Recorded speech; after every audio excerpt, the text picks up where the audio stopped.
नमस्कार, मैं हूं रविंद्र जैन और आप देख रहे हैं मुंबई मास टाइम्स। आइए देखते हैं आज की मुख्य खबर।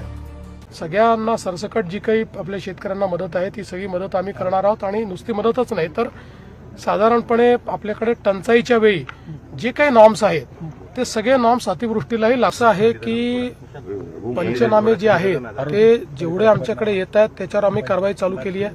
बाकी आम्ही सांगितलंय जिथे करणं शक्य नसेल तिथे नुसतं ड्रोनने देखील पंचनामा केला तरी चालेल, ड्रोनचा पंचनामाही आम्ही मान्य करून घेऊ आणि म्हणूनच आपण आपल्याला केवळ आपल्या रेकॉर्डला त्या भागात पाणी गेलं एवढंच आपल्या रेकॉर्डला असलं पाहिजे।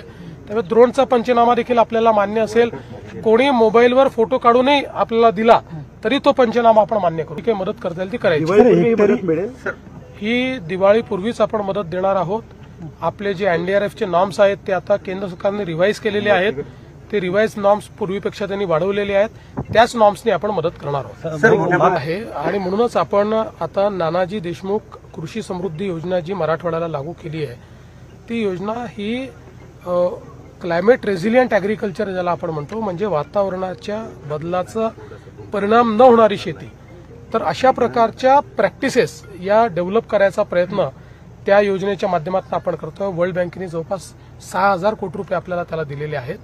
याच्या व्यतिरिक्तही आपल्याला आताचे जे काही हे बदलते पॅटर्न्स आहेत या पॅटर्न्सवर आधारित आपल्याला काम करावं लागेल, पण हे लॉंग टर्मचं आहे। आज तातडीची मदत देणं गरजेचं आहे। मला एक गोष्ट आपल्याला सांगितली पाहिजे की यावेळी आम्ही सगळ्यांचे पंचनामे येतील मग आपण ते देऊ मदत, 6-6 महिने अनेक वेळा मदत मिळत नाही। यावेळेस आम्ही ती पद्धत बदललेली आहे। जसे एका तालुक्याचे आले एका गावाचे आले तरी आम्ही त्या ठिकाणी मदत करतोय।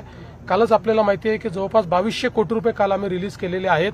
त्यामुळे दिवाळीपूर्वी आम्ही सगळ्यांना मदत करू। सर, बऱ्याच बॅरेजेसचे टेक्निकल प्रॉब्लेम, ओला दुष्काळ जाहीर करा अशा पद्धतीची मागणी होते, मात्र ती टर्मच नाही कुठे असंही सांगण्यात येतं। मग काय सत्य असं आहे, ओला दुष्काळ ही बोलीभाषा आहे। आपल्या एकूण जे काही दुष्काळाचं मॅन्युअल आहे याच्यामध्ये ओला दुष्काळ अशा प्रकारची कुठली व्यवस्था नाही। तथापि मी त्याचा अर्थ असा समजतो की साधारण दुष्काळाच्या काळामध्ये ज्या ज्या आपण वेगवेगळी सूट किंवा वेगवेगळ्या योजना राबवतो त्याच्यातले पिण्याच्या पाण्याचा दुष्काळ नाही तर पिण्याच्या पाण्याची सोडून बाकी सगळ्या योजना इथे राबवल्या पाहिजे, ते आपण राबवू। त्यातले सगळ्यात प्रमुख काय असते तर आपण विजेचं जे बिल आहे ते विजेचं बिल आपण रद्द करतो, म्हणजे ते तेवढ्यापुरतं स्थगित करतो।